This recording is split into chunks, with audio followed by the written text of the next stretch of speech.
All right, so today we're going to be talking about building front-end web applications with Montage Studio.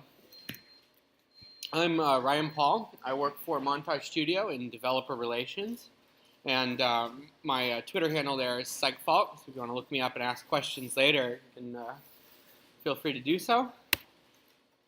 So, Montage Studio, we have a front-end authoring environment and a JavaScript development framework that goes with it. A core part of our philosophy is this idea of interchangeable parts. Back in 1801, there's a fellow named Eli Whitney. He's an inventor, and he's probably best known as the creator of the cotton gin. But he was also a weapons manufacturer. And one of the things that he contributed to the science of weapons manufacturing is this idea of interchangeable parts. He had a contract with U.S. Congress to build weapons for the military, and they were paying him a great deal of money for this, this idea that he would be advancing the state of the art. And so they called on him to do a demo to show them what he'd been working on. And what he did is he took a bunch of rifles that he'd manufactured, and right there in front of Congress, he disassembled them, put all of the like parts together in baskets, and then he proceeded to reassemble, to assemble new rifles from the parts in the individual baskets. And this is kind of unprecedented. Nobody had really done that before. There was a lot of speculation that it could be done. There are a lot of people before him who thought that it would be practical, but he was really the first to be able to do it at manufacturing scale. And it was a big deal. It was one of the milestones that led to the Industrial Revolution in the United States. So many years later, 1968, there's a fellow named Doug McIlroy who wanted to take this idea of mass production and component-oriented architecture and bring it to software. He wanted to create mass-produced software components. And he gave a presentation to NATO, to their science group, and he presented this idea that if you can create this component architecture, you can make it so that individual developers can assemble applications by composing them from individual units of functionality. And what Doug McIlroy went on to invent was Unix piping, which is probably one of the most, elegant expressions of that idea. Okay, but a long time has passed, since Doug McIlroy gave that presentation to NATO. We've learned a lot about software development and, about modularity, about encapsulation. We have a very clear understanding today of how you can improve modularity and code reuse. So, what we wanted to do at Montage Studio is try to put some of that knowledge to work. We want to create, component-oriented architecture for application development, allow you to assemble applications by composing individual units of functionality. So Montage.js is our framework. It's a front-end web development framework. In some ways, it's superficially similar to, say, AngularJS or Ember.js in the sense that it is a JavaScript MVC framework, for building single-page applications. But it also does a lot more. We have a fairly sophisticated set of front-end components that go with it, user interface controls, and a very rich binding system and other things. So Montage.js, it's best suited for use in modern browsers. We support the latest and greatest. You want to use it in older versions of IE, you might have some trouble. The framework is open source, it's distributed under a BSD license, and it's all developed in the open on GitHub. So in Montage.js, the core unit of functionality is a component. I'll kind of show you in a little bit, what that looks like in our visual authoring environment. But a component, in its simplest form, is basically a folder with a .real extension. And in that folder, you have HTML content, you have your JavaScript code, and you have your CSS. A component, it's basically just standards-based web content. But the unique element is a JSON declaration, which you can see in the middle there.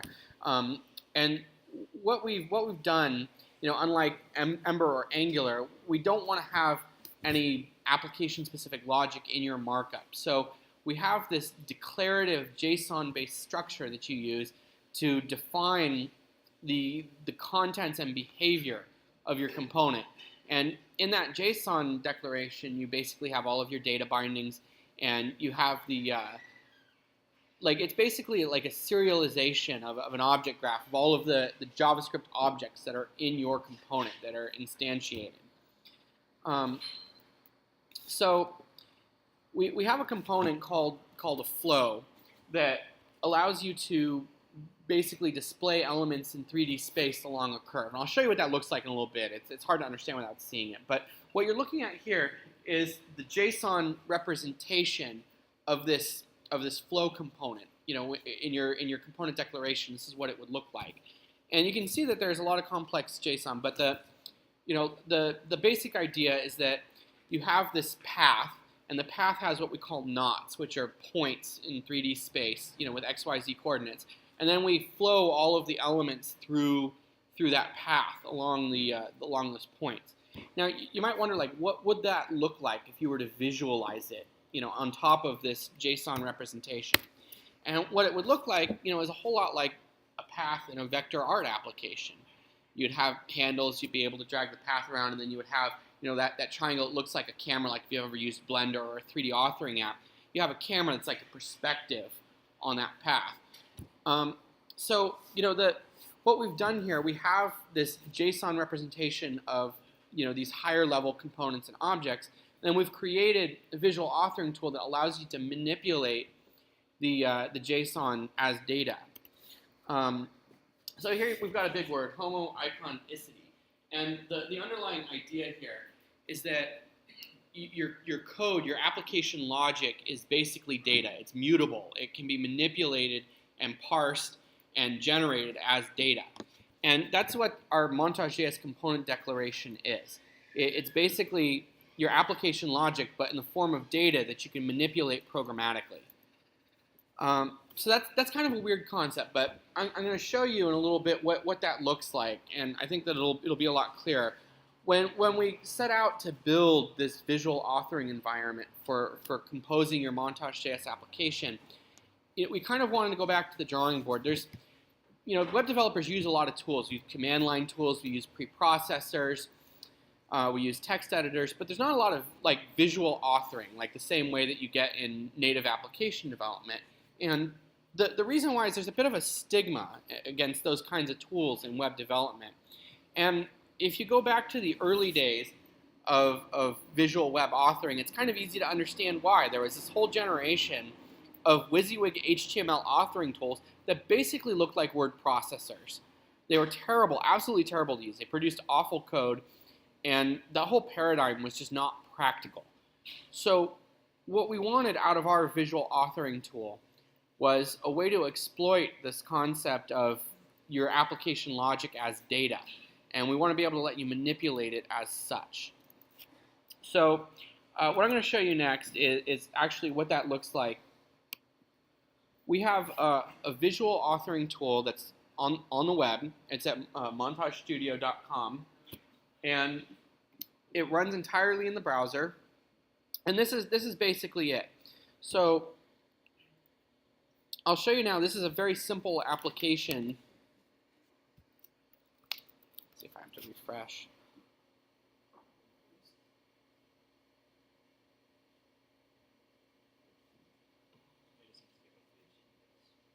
Oh.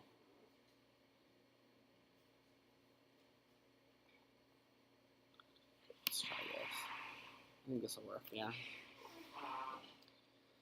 So this is a WordPress client basically using the new WordPress JSON APIs to pull in posts from a WordPress blog. And this is the flow component I was telling you about. You see the tiles that are kind of floating in 3D space along a path. When you click one of the tiles, that like an animation, it'll pop out. But yeah, so this is an application built with Montage using that flow component. And what it looks like when you're editing the flow component, this. Select our flow control, open the editor, and see that path, just like you get in a vector drawing app. See if I can do side by side so you can actually see what I'm doing here.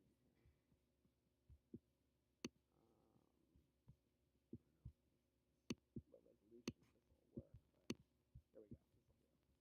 Okay, so when you go and edit that path, watch, you see the application changing in real time?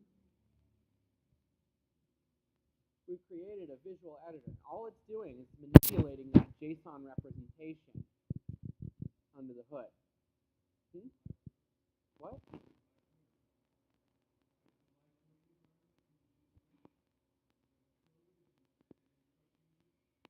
sense. So whenever you save a change, it'll propagate over. We use WebSockets so that the preview, which is a live running version of the application, will reflect the latest changes you made. Yeah. So that certain parts of it are more live than others, as you'll see. Like this, you can see we're changing it actively in real time. And I mean, you can do some cool things here. I'll show you, like when you change the camera. See if we can tilt. If I do down here, here we go.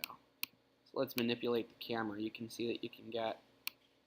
I mean, it is basically moving stuff around in 3D space here. We're using 3D CSS transforms, and it's all encapsulated in the logic of the component, of that flow component. And still fully live here. You can still scroll it, and let's see if that animation works at the angle. Yeah, not so well, but you get the idea there. Worth pointing out that we can actually have that effect in a number of lines as well. Yeah. So when you have this live preview of your application open, you can actually take that URL in the URL bar, and you can load it in as many browser windows as you want, even on other devices. It's all working over the web. So if you were to load that URL on an iPad, you could actually see it changing on the iPad as it's being edited. Do you have another question? No, this is not WebGL. This is actually just 3D CSS transforms. Yeah, we have some other stuff that we do with WebGL, but in this case, yeah, it's just 3D CSS, which is cool because like these are just HTML elements, you know, that we're running along this path that we've created. And this is kind of like an extreme example of what you can do with Montage.js architecture.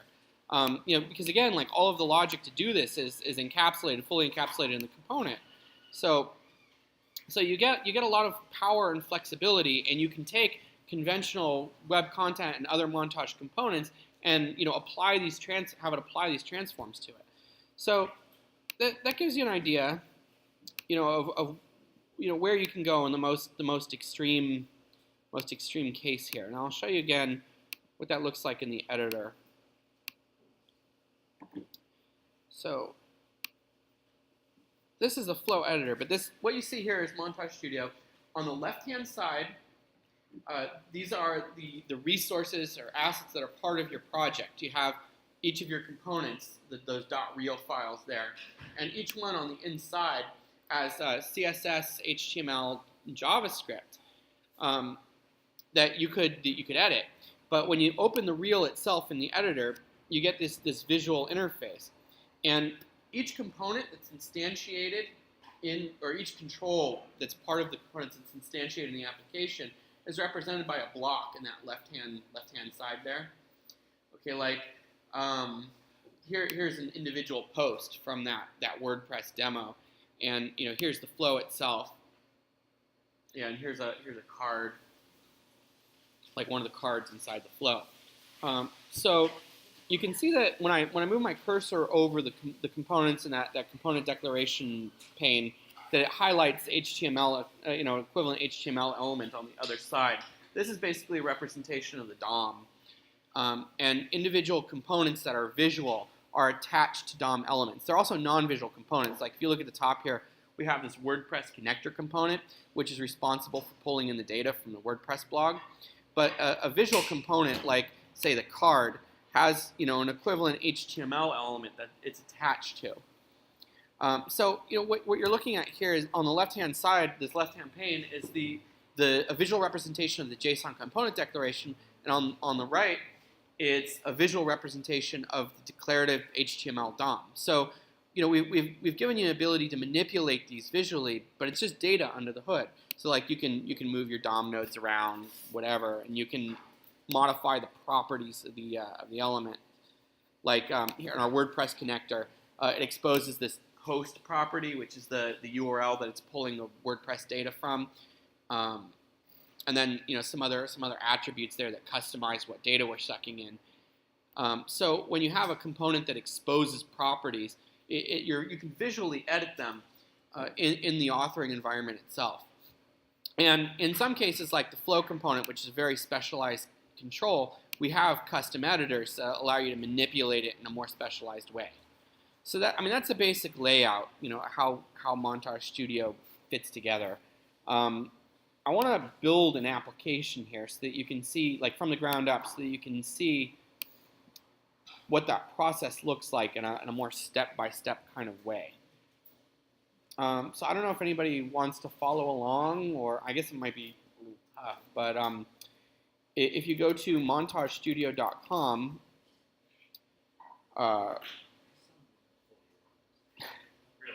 we've got the join our beta link in the top side. So if you fill out the form and submit, it'll give you an email that'll let you into the beta, and you can start working with the tool today. So yeah, so this is the main landing page for the tool. Everything gets stored in GitHub. So when you create a project in Montage Studio, it's actually going to persist directly to your GitHub account. So you can log in with GitHub, and it'll use your GitHub credentials as the your access to the environment. So I'm going to create a new project. I'll call it Montage Studio location meetup demo. I'm going to create. And what it's doing here is it's talking to GitHub, and it's taking a template for a project, and it's basically just populating and bringing in dependencies. So there are a few cool things that we do here. The dependency management, we actually use NPM, which is a node package manager for all of our front-end dependency management. So if you have like a JavaScript library that you want to use in your project that's in NPM, it's really easy to add to your Montage project. I'll show you that in a second here when it finishes. For the purposes of this demo, I'm going to show you how to make a location search tool. It'll basically use the Google Places API and allow you to search for like a restaurant or something in the local area based on your GPS coordinates. So you see the package.json in the tree on the far left-hand side here. The package.json is like sort of like the manifest for your application. You put name and version and other information about it. And also in the middle here you see our dependencies. Digit is our UI framework. It's just a set of controls that we provide, like user interface controls like buttons and sliders that we provide. We have two. Digit is a user interface framework that's optimized for touch. We also have one called Mat that's better suited for desktop use. In this case, I'm just going to use Digit. Then Montage itself is another dependency. That's our core framework. Now, in this application, we're going to be retrieving data from the web using the Google Places API, and so we're gonna use that too, and that's not in NPM. So in order to add that, we're first gonna have to go into our index here, index.html file, and add that JavaScript reference. So here we're just pulling in the Google Places library. That's all that line is doing. We're going to save. We're going to use that later. To start with, we're going to create a new component. Let's call it location.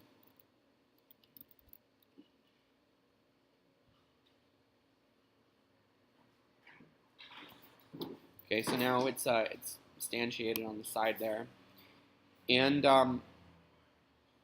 we're going to use that to build out our search. But first, let's start with more basic. Just drag a component out, and you can see. You see the run button in the top of the resource pane on the side. If you hit that run button, it should create a preview. Okay, here we go. So now we have a live running version of the application, which obviously has nothing in it yet. Kind of wanted to show you like a little bit of the live real-time development functionality. I'm going to start by taking a button and just drag it out into our component declaration. You see how the button appeared, just spontaneously appeared there in the running version of the application.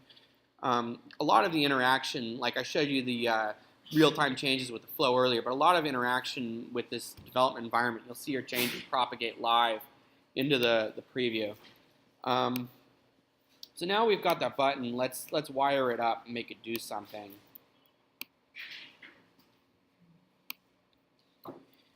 When you have a component, components have properties, bindings, and listeners.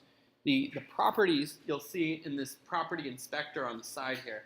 You can see we have like an enabled property and we have a label. So if we wanted to change the label, we'd change it to say click me or something. And you can see that change propagated into the preview. Now a listener is what you use if you want to be able to have some kind of event handling on a component. So in this case, we want to be able to capture a click event and have something happen when the user clicks a button. So next to listeners, right there in the component declaration, we're going to click the plus button. We're going to create a new action listener, and we're going to attach it to the owner. That @owner is just a reference to the parent component, basically. So we're going to define that listener, and now that that listener is defined, we're going to implement it. If you expand your main.real and you open your JavaScript, you can create the handler. We have kind of a standard formula that we use for event handler names. Handle, button, action. Basically the word handle, then the name of the component, which in this case is button, and then the name of the event, which in this case is action. So we've got handle, button, action. We're going to define a function. And just to keep things simple, we'll have it display some text at the console. Okay, so now let's go back to our preview. Let's expand the console so we can see it. We click the button, and then we get the text "Hello World." So now we've got a button, and we've got it responding to events. All right, so that's very basic here. That's step one. Let's expand this out a little bit, and we want to be able to take advantage of the rich component architecture that we get in a Montage app. So I'm going to kill that button in the main reel, and I'm going to put it in our I'm going to start working in our location reel, which is another component that we created. So let's start with, say, a text field, then a button, and now let's create a binding. We want to have a property that we expose. Let's call it place query. So we're defining a property on the location component. We've given it a name, and now we're assigning it a type. When you define a property on the component, you can specify a type value that gets saved as metadata, and that type metadata is what the property inspector uses to present you with an appropriate editor. So I'll show you what that means in a second. Let's take that component and let's add it to the main reel. So you can see here in our component palette, on the far side here, we've got a component palette with all of our available components in it. When we created that location reel, it added it to the component palette. So now we can use it like any of the other components, like buttons or whatever. So we can take that location component and just add it to our main component right there in the component declaration. Just drag and drop it in.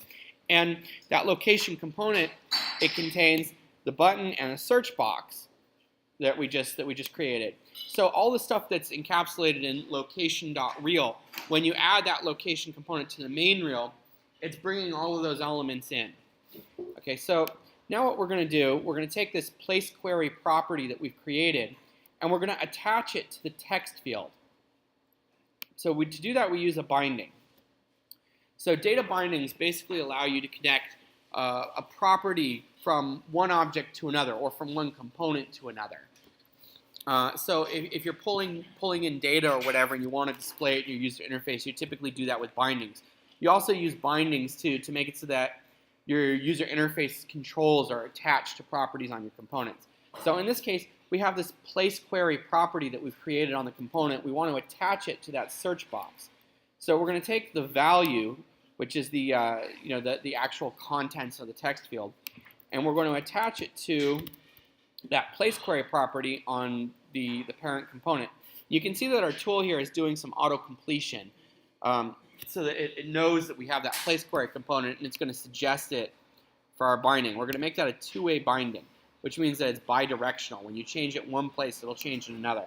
So now we've defined that binding. Let me show you what that did. So when you select the location component that you've dragged out into the main reel, you see how you have that place query text input in the inspector?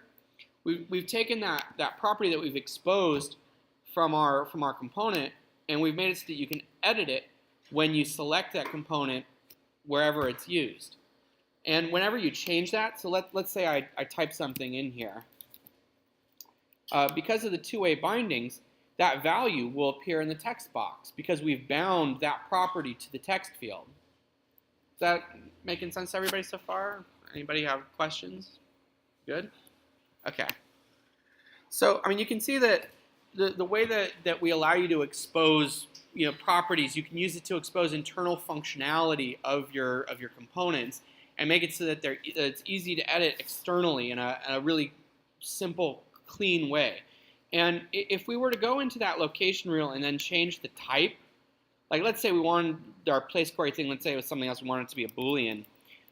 If you were to go and edit it, see how it became a checkbox?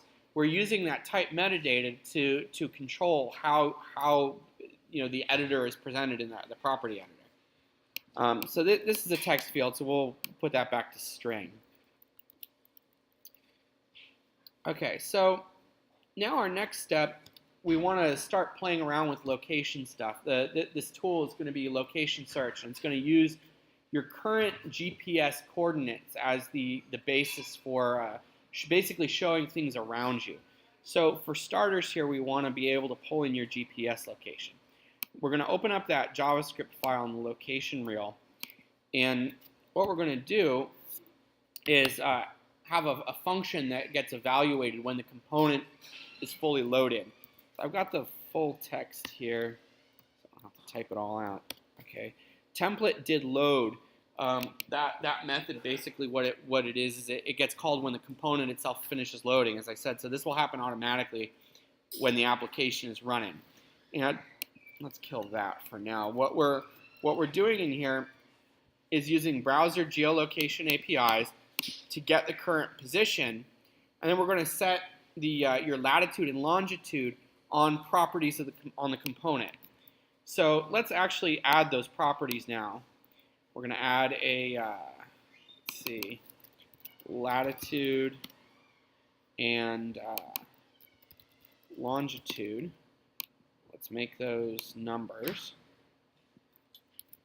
So now we have latitude and longitude properties on the component, and when the component loads, it's going to attempt to get your current position, and it's going to assign those properties. So now, so that we can actually see that the values are being loaded, let's add some text fields that are, or just some plain text labels that are going to show the values. So let's create a text label, which is just basically a p tag, and then we're going to use bindings to make them show latitude and longitude. So here, let's make this text lat. We'll use bindings. We're going to set the value of this label to the value of owner dot latitude. Then we're going to take the other one. We're going to make it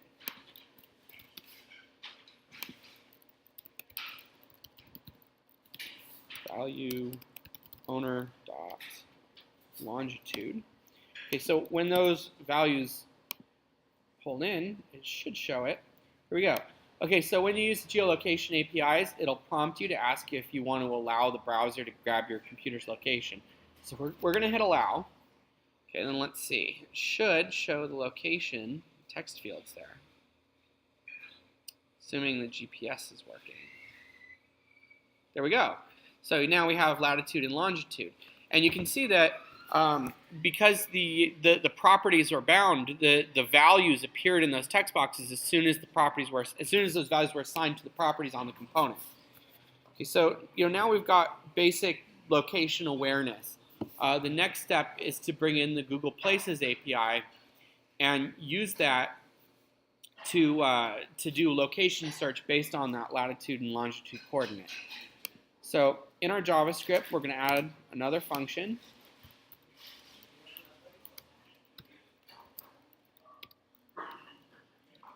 one's a bit longer. And let's replace that so we've got the...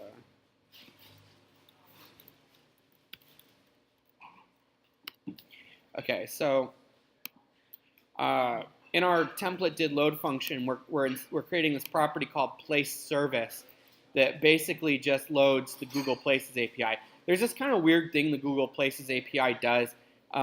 They require you to provide attribution for the service in your application. You need to show the user that the data is coming from Google Places.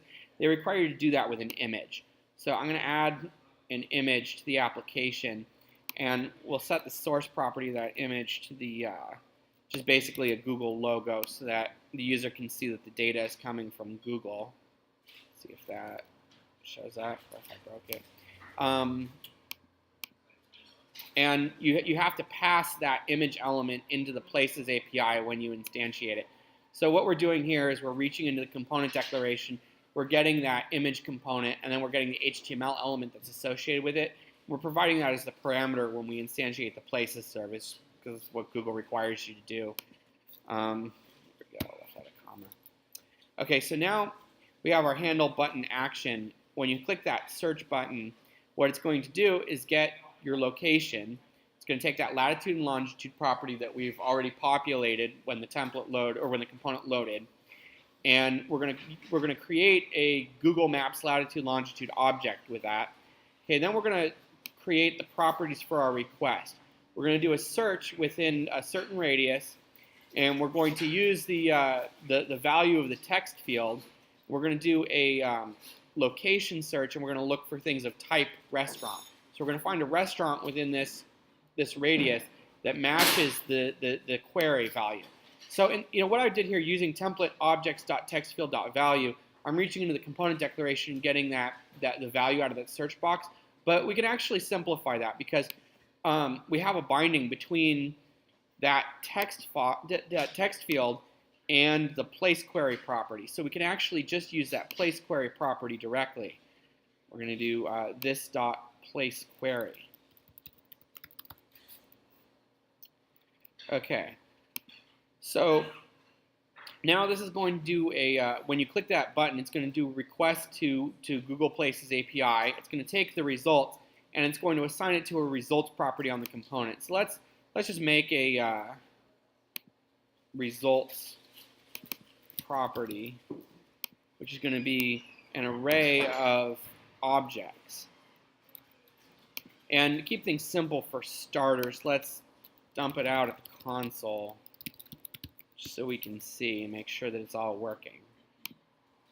Okay, so here's our box. Wait for it to get the location. Get the location. Yeah, okay, so it's got the location. Now we're going to do a search. Let's do a search for sushi. Open the console so you can see the results, which will hopefully work. Did I not? I forgot to put the listener on the button. So we deleted that other button. Yeah, so the button needs the listener, the action listener. Okay, let's try that again.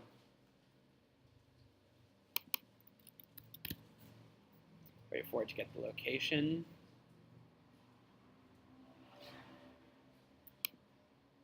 There we go.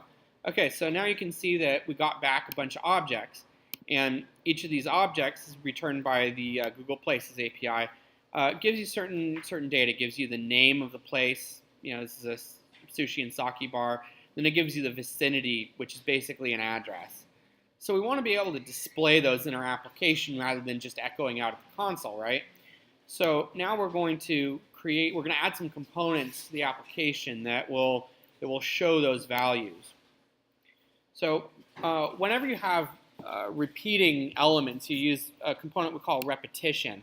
Anything nested inside a repetition component will repeat X number of times, based on what we're assigning to it. So we're going to bind the repetition to that array that gets returned from this query. So we're going to take our results array and we're going to bind that to the repetition. We're going to take repetition's content property attach it to owner.results. Okay, what this will do is it'll make it so that the components that are nested inside the repetition will repeat once for every item in the array. So now that we've done that, let's add a text label.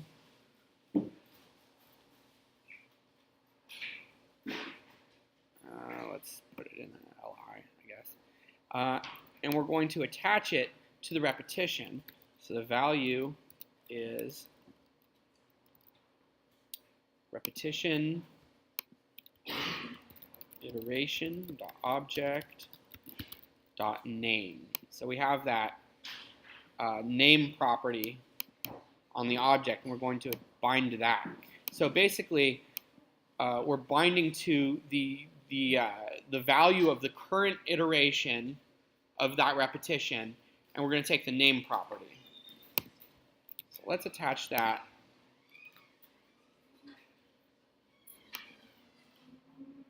We're going to do this again.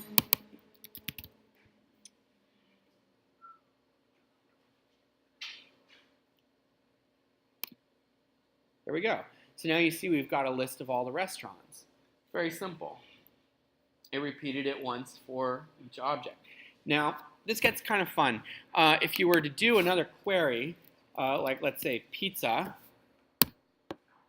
what it's doing under the hood is it's fetching another set of results from the Google Places API, and it's taking this JSON blob that it got back, and it's just assigning it to that results property. Because we're already bound to that results property, the changes will automatically be reflected in the user interface.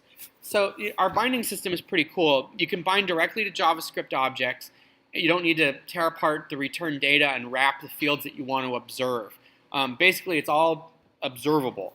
So we can take that array that we retrieved directly from the API and just assign it to the property and bind to it. And everything will be handled. If you were to like programmatically reach into that array, like in your JavaScript code, you go to that results property and you were to pick an index and you were to change the name, you would see that change reflected automatically. It would just show up because we're bound to it and we're observing the changes. Does that make sense so far, everybody? Have any questions? No? Okay. Yeah? Yeah, we have documentation on the website and several tutorials that show more.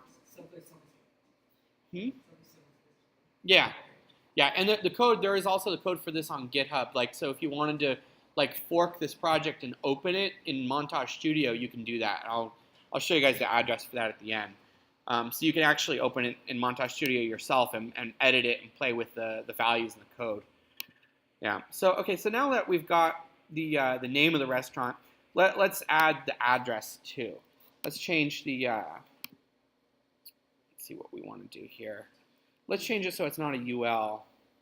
So if you want to edit the HTML, you can get in here. You can see this is the JSON represents the component declaration. It's basically the text equivalent of what you're seeing here in this column, and that's in a special like Montage serialization section of the HTML file. But at the bottom, you can see here we just have regular old HTML markup, and you see we have these data montage ID attributes. Those attributes associate an HTML element with an object in the component declaration.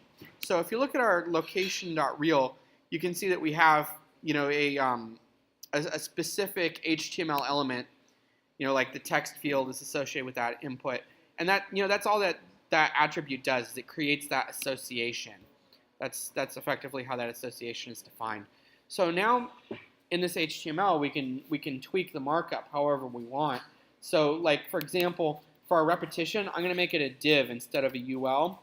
And then I'm going to make the that text field a P tag instead of an LI tag. So we can add another one here. So, yeah? I can zoom in. Oh, yeah, that's a good idea. Thank you. There we go. Can everybody see that? Great, okay. Yeah, so you can see the data montage ID, and then you can see the serialization here. You can see like our bindings defined in that serialization. this is really like the essence of Montage.js. We define all of our logic, all of our bindings in this declarative JSON format. And because it's JSON and it's possible to programmatically manipulate it, we can give you a really nice visual way of editing it. So instead of having to type all of this JSON, you have this visual representation instead. It looks like this, right?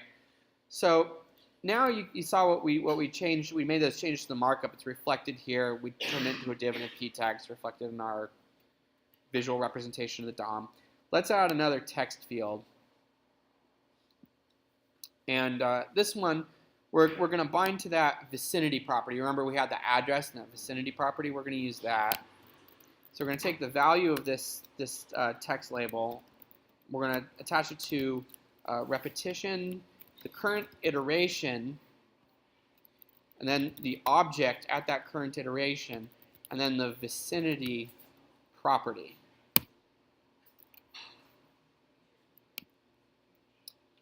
Okay, so now we do sushi. Oop, I need to get the location first. There we go. Now let's do it. There we go. So now we have the name and we have the address for each of the items in that list. So I mean, this isn't very pretty. Obviously, it's kind of ugly. But you know, with Montage.js, you can style your application with conventional CSS, just like any normal HTML application. So you saw I just opened the CSS file in the reel, and that's where you would set the styling. So I mean, let's say we want to take and put a class on that div, like okay, class place. Now we've got a CSS class on it. We can apply our styling. Let's say place. It is actually really cool. You should see what this looks like as I apply it.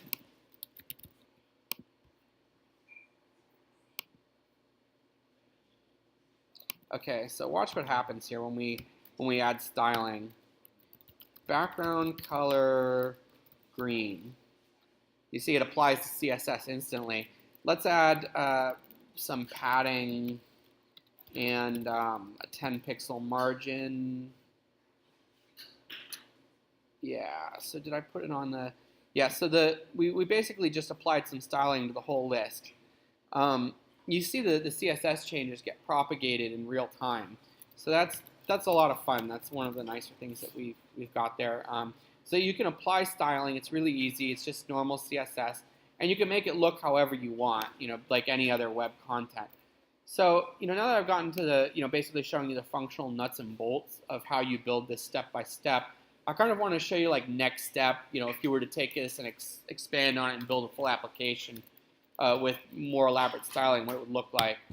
So this is an application I built, a full stack JavaScript application. It uses Sales.js on the back end, and it uses Montage.js on the front end. And it's an application to help groups of people decide where to eat together. It's basically, you know, people propose places and then vote on where they want to eat. So I called it Nominate. And it's a pretty simple app. It actually took me longer to come up with the name than it did to build it. But so I'll show you now. You can create a poll, and then we're going to add a place to the poll. And this is the same location search, basically, that I showed you how to build. So let's do sushi. See what we get.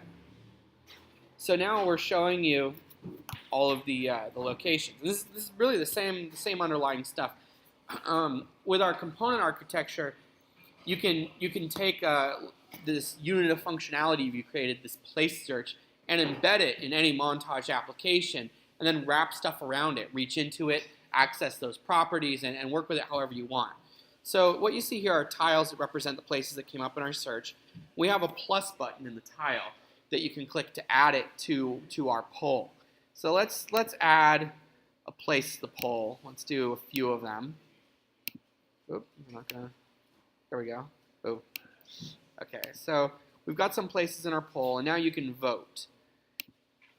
And it'll track your vote, and if you change your vote, it'll change where the number is. So if you have multiple people in this application, it'll tally the votes, and it'll do all of this in real time. The application itself uses a WebSockets-based API, So you can have multiple people in there voting, and you'll see the numbers increase. You might notice that the tile for voting looks a whole lot like the tile for adding a place, right?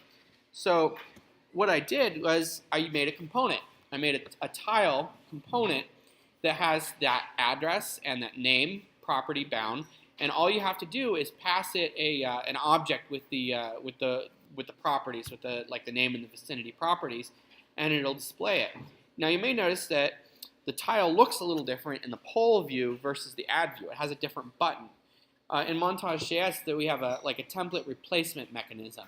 So you can create a component, and then you can take bits and pieces of that component and say that you can replace those elements at a higher level, in the place where that component is consumed. So in the poll view, yeah, you can see, I guess Mike just added a vote. So he's let a vote up here. But yeah. Huh? Oh, okay.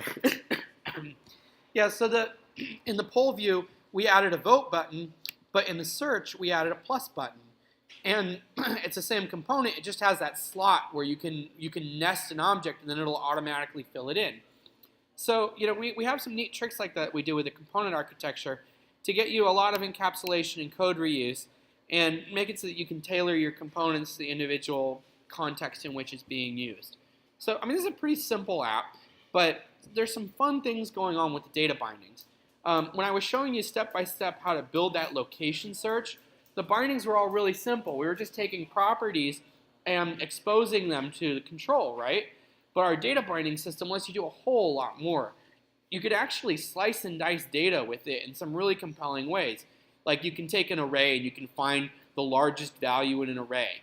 Or you can take a hash table and you can filter it. And then you can pull out like the key or the value or both and expose them. So you can do a lot of really cool data structure manipulation directly in the binding system. So I'm going to show you what that looks like for this specific application, just what the bindings look like so you can get a sense of that. On the back end of this application, like I said, is Sales.js. It's just like an API backend. So let me show you what the API exposes, like what the JSON looks like. See if I did that right. Yep. Okay, so here you can see we have our places that we've added to the poll, and then we have this array of votes, and each vote is another record in that array.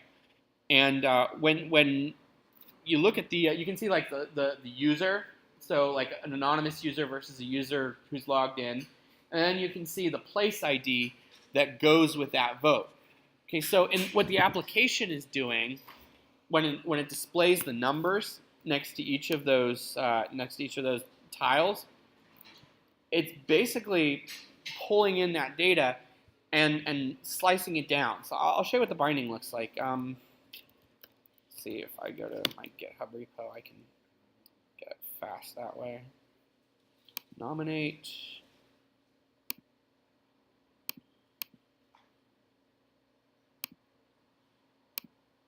Oop, we want the data binding. Okay, so the vote results, we take and populate that votes property on the component with the data that we've pulled from the API. So it's like that array that I showed you. Okay, then we're using this group map method, which will basically group the votes by place, by the place property. So it'll take the place property and it'll group them. So like say you had a lot more votes than this. In this case, we only have 2 votes, but say you had like 10 votes or whatever, and 4 of them were for place with the ID 38. You would have the key 38, and then you would have an array of all of the votes that go with it. And it would do that for each place. So you can actually completely change the way that this data structure is organized in the bindings. So that's what that group map does. So once you've got it grouped, and we've attached that grouping to this vote results property, in order to find the winner, the one with the most votes, all we have to do is go through that hash table and look at the value of the array that's attached to each of those keys. We find the longest array because that's the one with the most votes, right? So we actually can do that directly in the data bindings. We use dot entries to take the hash table apart. And then once you've taken the hash table apart, dot 1 is going to be the value and dot 0 is going to be the key. So we use dot max to find the largest. We find the one with the largest value, the largest array. We take the length. We find the one with the largest length on that array. And then once we've done that, we take dot 0, which is the key, the place ID. So now in vote winner, we have the place ID of the place with the most votes. And we didn't need to do any JavaScript at all to do that. We actually just tore it apart with the bindings and put it back together to get the values that we wanted. And the coolest thing about this is that it's all reactive. So if you were to change the votes, if you were to, say, pull the server, pull down a new instance of that array, assign it to the property, or if you were to append a vote record to that array, it would just automatically recompute all of it. You would get new values. It would take a look at how the array has changed, and it would propagate the values, and it would give you the new updated values. Okay, so now once we've got the winner and we've got this map with the the places and the votes, to show it in the tile, what we do, we reach into vote results, and we get the array that's associated with the place ID for the current tile. See, like we've got place ID here. We're taking the place ID for the current iteration. Each of those tiles is an item in that repetition. So we're taking the instance, from the current iteration, and we're taking its place ID, and we're reaching into that hash table that we created with the results to get the array that goes with that key, and then we just get the length. And that's how we compute the number that goes next to each tile. Now we also want to highlight the winner so that the one with the most votes gets colored orange. And what we do there, we have a CSS class called winner. And we've used bindings to conditionally apply that CSS class. So in the case where the vote winner, which we computed above, in that previous binding, is equal to the ID, the place ID of the current tile, then we're going to apply that winner class, and that's what makes it orange. You can have that winner class do anything you want. Orange is just what it does in this case. So, you can see the binding system is incredibly powerful. You can do a lot with it, with very little code. There's really not very much code in this application, this voting application. And because of the reactivity, because we're using data bindings and we can update everything instantly, it gives us a lot of power. We're using WebSockets so that, when a new voting record is added to the current poll, it automatically gets sent out to all attached clients, to everybody who's viewing it in their browser. We just append that to the array, and then everything recomputes. So that's the nominate application. That kind of gives you an idea, where you can go and what you can do with the data binding system.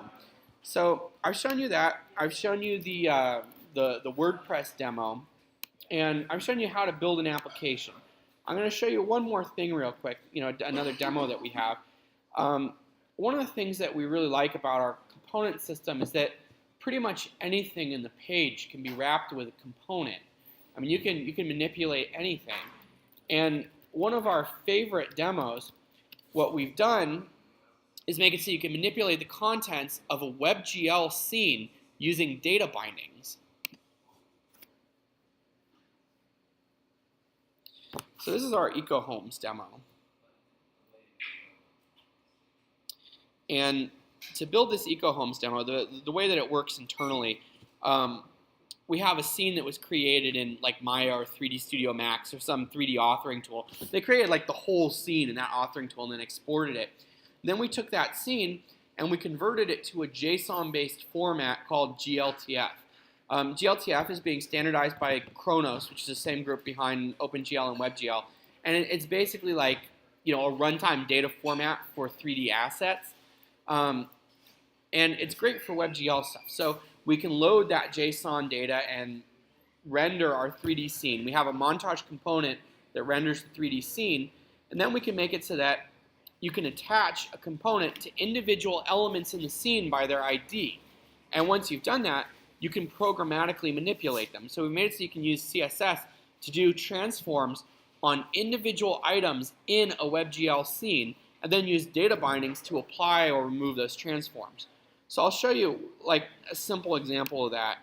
In our kitchen, let's say we want to add an appliance.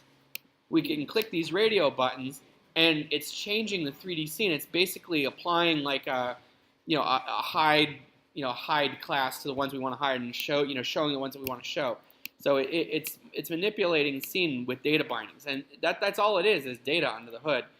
These radio buttons are bound using those binding expressions to the elements in the 3D scene.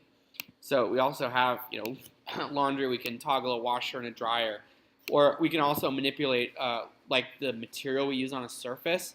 So let's see if that works here. Yep. So we can change the material used for the countertop by toggling the radio buttons. Okay, and we have a few others like a staircase too. Should work the same way. And we have windows where you can adjust. It's kind of hard to see on this display, but you can adjust the strength of the tint on the windows by dragging the slider. And let's see, the smart thermostat. We can this one's fun. Let's see if it works. It should change. Should change the scene. I don't know if it is. Yeah, I don't know. Maybe we updated the demo, but yeah, it would change like the color of the room, the floor of the room, based on the thermostat. But yeah, so I mean, you can do all kinds of stuff with data bindings. And again, this is all just Montage. We're using WebGL, but we're abstracting it away. We have a component that loads your GLTF 3D scene. We have components that attach to individual items based on their ID in the 3D scene. And then we have bindings to apply transformations. Do you have a question?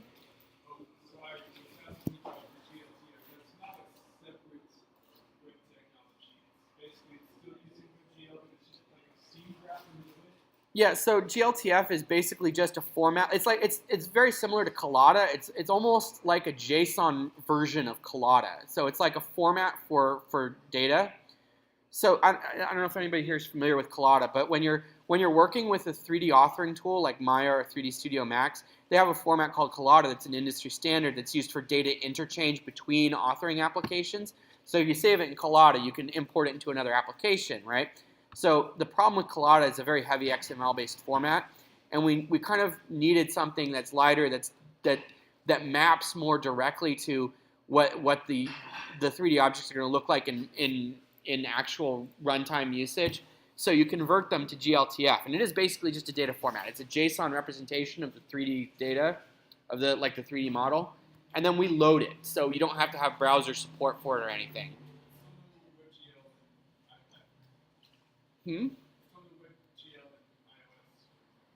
Well, Apple added WebGL in iOS 8, so it's coming. Yeah, so WebGL is actually becoming ubiquitous enough that you could start using this stuff and actually reach an audience, which is exciting. But yeah, so I mean, this is the kind of thing that you can do with it, and like 3D programming is so hard. I've messed around with 3JS before, which is a pretty low-level library for manipulating 3D elements in WebGL, and it's difficult to get stuff with it. I mean, I can make a 3D cube that spins around or something, but that anything non-trivial with 3JS, you really have to be a graphics programmer, and we kind of wanted to get away from that. So with our components, you really don't have to have any specialized 3D knowledge to put the stuff into use. So even I can build stuff with it. Do you have another question?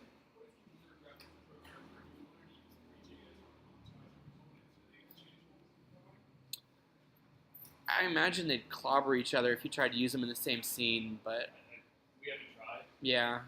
Give it a go, see what you want. There are certain libraries that will play nicely. There are others that are going to clash in some regards.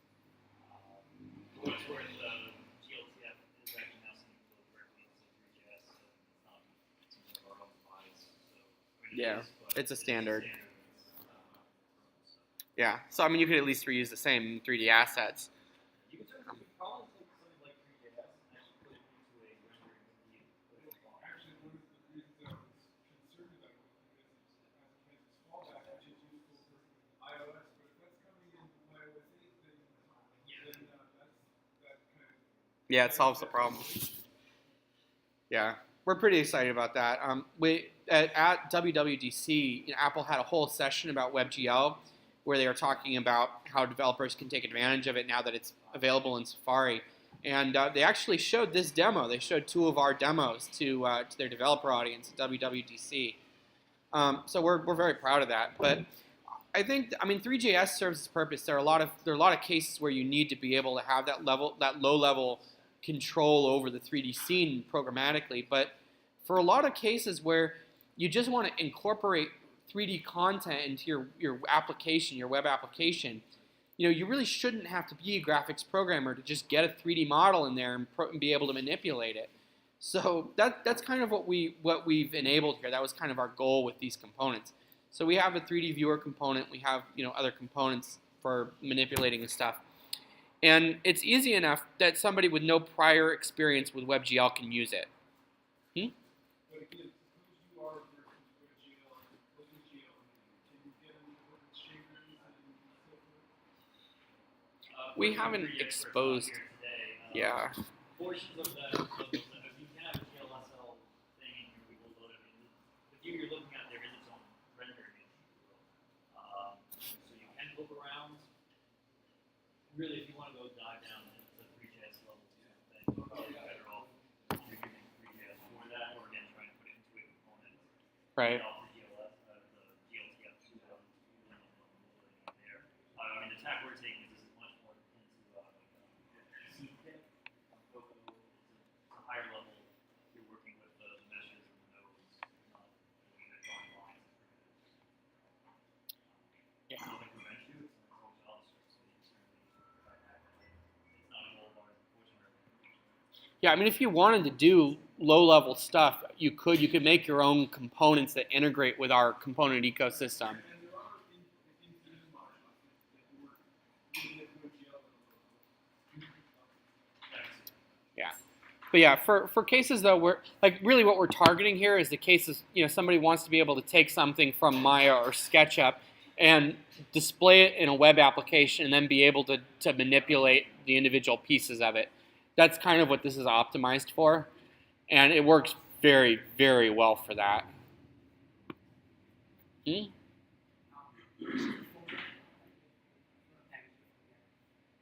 Yeah, so you can package a Montage.js application with PhoneGap. Obviously, like you're limited to what the HTML rendering engine on the platform supports, but I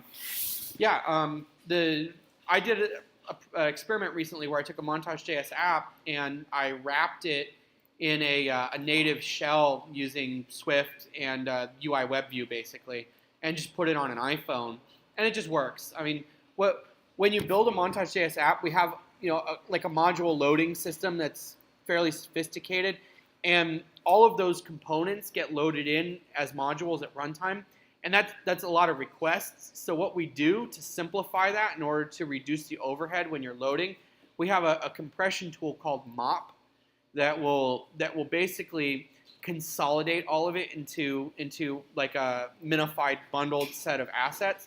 So you can take that output of Mop, that like minified bundle of HTML content, and rather than putting it on a web server, you can put it in PhoneGap or basically any other shell. We've used CEF for. Are there any instructions on the documentation that sort of walk you through that? So in our documentation, we have instructions on how to use Mop, like how to compress the application and deploy it. I don't think we have like a PhoneGap tutorial yet, but if you follow like any regular PhoneGap tutorial, the part where it says put your HTML assets here, you just take the Mop content and put it there, and it'll work. Yeah, there's no real magic there. Yeah, we have Mop documentation on our website. Mop is a command line tool. You can actually install it from npm, and then it'll run on a Montage project. If you don't, you don't have to use it from the command line. I should say we actually we have it built into the tool too. So in Montage Studio, if you click Build and then you click Download, it will give you a zip archive with the mopped version, so you don't even have to deal with the command. We also have this fun Publish to GitHub Pages option. So like we will mop your project and push it out to the GitHub Pages like in the repository that it's stored in, so you can just share a link with your friends. So yeah, the mopping is all automated in the tool now. Yeah. Yeah, so there are some people who are using Montage Studio today in the wild. There's an application called Radio.io that is like a streaming audio application, and they're built using a combination of Montage and Xamarin. So they're using Xamarin with native platform-specific HTML rendering engine, and then they're loading their Montage content into that web view to do the whole user interface. And they've created a bridge to facilitate communication between the HTML Montage application and the underlying application logic on the native side. So there are a lot of things like that you can do. Yeah, you can do all kinds of hybrid stuff, and that's actually in the iOS App Store. You can download Radio.io, and you can see a Montage app. It looks pretty good. Where it uses the flow component that I showed you guys earlier and some other stuff. So, any other questions? Is there a video? No, that's a good idea, though. We should probably do that. HTML5. Do we have an HTML5 video component? I think there might have been like an experiment. Yeah, it's not in Yeah. There's a legacy to some of our everything's kind of more monolithic, and at one point we start splitting things up into tag things. Some things have been lost in the shuffle. I think it's still in GitHub somewhere. I'm sure it is, and it's probably in Mac or in the controls. Yeah, I bet it's in that. But yeah, so the thing though is that if you want to create your own components, it's not that hard. The one of the things I didn't get into is that our component architecture has a managed draw cycle. We want to get really good native-like responsiveness out of our web applications. And one of the things that we do is our component will mediate all interaction with the DOM, and then it'll batch DOM changes and synchronize them with request animation frame, so that we're minimizing the number of reflows and the amount of overhead that we're hammering, like not hammering the layout engine. So that's the only thing you really have to take into consideration when you're making a custom component. You can make components in Montage Studio, like you see I created this location component. But anytime you want to manipulate the DOM outside of the binding system, like if you're doing it with JavaScript, you would put it in a draw function in your component. You would just basically go into the JavaScript and create a draw function that takes basically all of the information that you store in your properties and use it to figure out how you want it to interact with the DOM. And you do all of the DOM interaction there, and then you will kind of be baked into our managed draw cycle, and you'll continue getting performance advantages. But like for a video component, I mean, you can just add an HTML video element, and you can add a property for like your source or whatever, and you could add components for controlling it, or expose methods for controlling it, and you could build a nice little component that encapsulates all that functionality, and then you would just be able to drag and drop it into your application. So, if in that case, like the property for the source from the video, the source for local, and then you locked it, would actually include that as an asset, sort of. Yeah, so I didn't show, but okay, on the far right side there, you see that assets tab. Yeah. You can drop various kinds of like images, video. Like we even have a tab for video, but you can put images and 3D models and whatever other like static content you wanted to have included in your app, and then you could reference it through there. So I could put like a bunch of like 4 videos that I have like locally on my machine there as assets. Yeah, and it would basically upload it into your project. Yeah. By virtue of the fact you added it to the project, not because you referenced it as a local file path as a source. Yeah, you can add it to your project. So then we just put part of the app. Yeah. It's like an image if you want to. Yeah. Because I'm just thinking that if I want to then try and package it as a phone app or one of the other things. Yeah, if you wanted to be totally self-contained, you would do it that way. Yeah, any other questions? Cool. Thank you.